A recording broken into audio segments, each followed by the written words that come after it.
మరియు ఆయన ఇక్కడ నిలిచియున్న వారిలో కొందరు దేవుని రాజ్యము బలముతో వచ్చుట చూచు వరకు మరణము రుచి చూడరని నిశ్చయముగా మీతో చెప్పుచున్నానెను.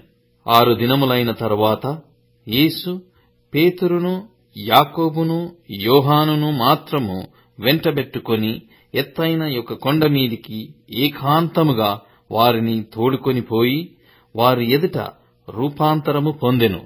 అంతలో ఆయన వస్త్రములు ప్రకాశమానమైనవియు మిగుల తెల్లనివియు ఆయను. లోకమందు ఏ చాకలీను అంత తెల్లగా చలవ చేయలేడు.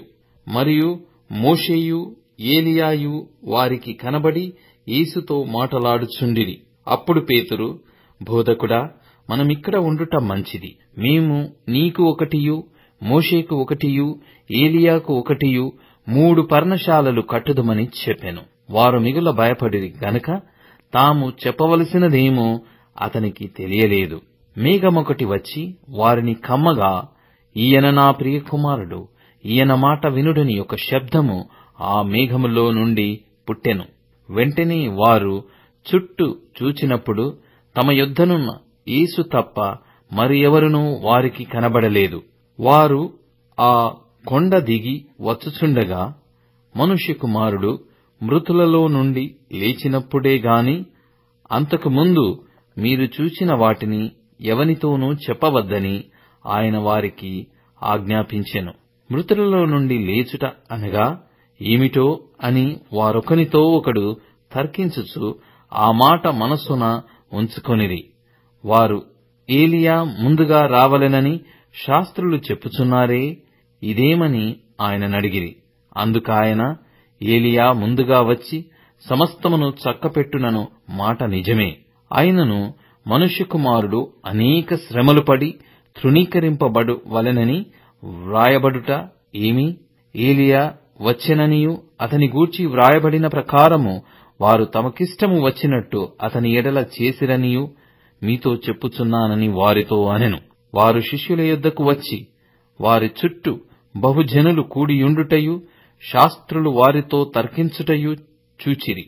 వెంటనే జనసమూహమంతయు ఆయనను చూచి మిగుల విభ్రాంతి నొంది ఆయన యొద్దకు పరిగెత్తుకొని వచ్చి ఆయనకు వందనము చేసిరి. అప్పుడు ఆయన, మీరు దేని గూర్చి వారితో తర్కించుచున్నారని వారినడగగా, జనసమూహములో ఒకడు, బోధకుడా, మూగదయ్యము పట్టిన నా కుమారుని నీ యొద్దకు తీసుకుని వచ్చితిని. అది ఎక్కడ వానిని పట్టునో అక్కడ వానిని పడద్రోయును. అప్పుడు వాడు నురుగు కార్చుకుని పండ్లు కొరుకుకొని మూర్ఛిల్లును. దానిని వెళ్ళగొట్టుడని నీ శిష్యులను అడిగితిని గాని అది వారి చేత కాలేదని ఆయనతో చెప్పాను. అందుకాయన, విశ్వాసము లేని తరము వారలారా, నేను ఎంతకాలము మీతో నుందును? ఎంతవరకు మిమ్మును సహింతును? వానిని నా యొద్దకు తీసుకుని రండని వారితో చెప్పగా, వారాయన యొద్దకు వానిని తీసుకుని వచ్చిరి. దయ్యము ఆయనను చూడగానే వాని విలవిలలాడించెను గనుక వాడు నీలపడి నురుగు కార్చుకొనుచు పొరలాడుచుండెను.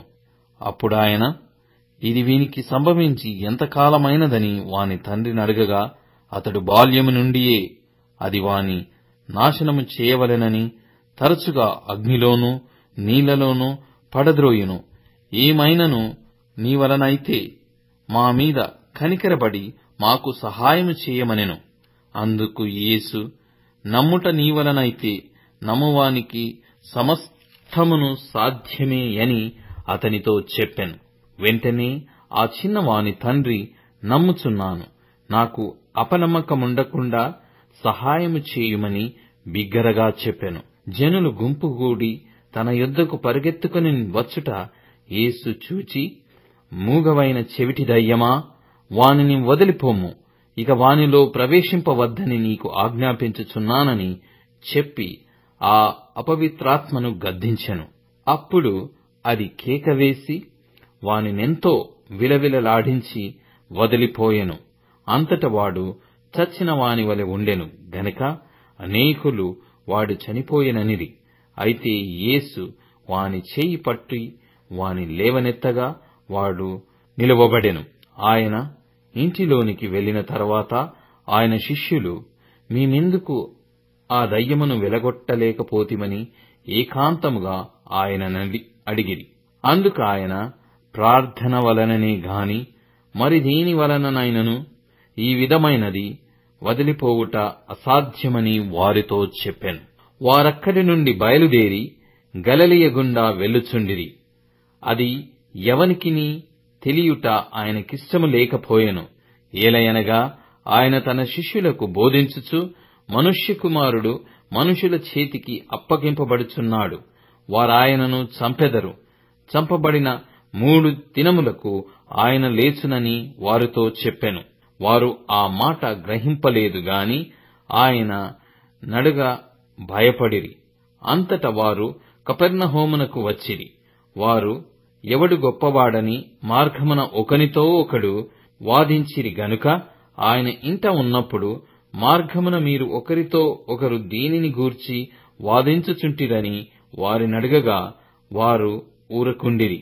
అప్పుడు ఆయన కూర్చుండి 12 మందిని పిలిచి, ఎవడైనను మొదటివాడైయుండగోరిన ఎడల వాడందరిలో కడపటివాడును అందరికీ పరిచారకుడునై యుండవలెనని చెప్పి, ఒక చిన్న బిడ్డను తీసుకుని వారి మధ్యను నిలువబెట్టి వానిని ఎత్తి కౌగలించుకుని, ఇట్టి చిన్న బిడ్డలలో ఒకనిని నా పేరిట చేర్చుకొనువాడు నన్ను చేర్చుకొనును, నన్ను చేర్చుకొనువాడు నన్నుగాక నన్ను పంపిన వానిని చేర్చుకొనునని వారితో చెప్పెను. అంతటా యోహాను, బోధకుడా, ఒకడు నీ పేరిట దయ్యములను వెళ్ళగొట్టుట చూచితిమి. వాడు మనలను వెంబడించువాడు కాడు గనక వానిని ఆటంకపరచితిమని చెప్పెను. అందుకు యేసు, వానిని ఆటంకపరచకుడి. నా పేరట అద్భుతము చేసి నన్ను చులకనగా నిందింపగలవాడెవడునూ లేడు. మనకు విరోధి కానివాడు మన పక్షముగానున్నవాడే. మీరు క్రీస్తువారని నా పేరట మీకు గిన్నెడు నీళ్లు త్రాగనిచ్చువాడు తనకు రావలసిన ఫలము పోగొట్టుకొనడని మీతో నిశ్చయముగా చెప్పుచున్నాను. నాయందు విశ్వాసముంచు ఈ చిన్న వారిలో నొకనిని అభ్యంతరపరచువాడెవడో వాడు మెడకు పెద్ద తిరగటి రాయి కట్టబడి సముద్రములో పడవేయబడుట వానికి మేలు. నీ చెయ్యి నిన్ను అభ్యంతరపరిచిన ఎడల దానిని నరికివేయుము. నీవు 2 చేతులు కలిగి నరకములోని ఆరని అగ్నిలోనికి పోవుట కంటే అంగహీనుడవై జీవములో ప్రవేశించుట మేలు.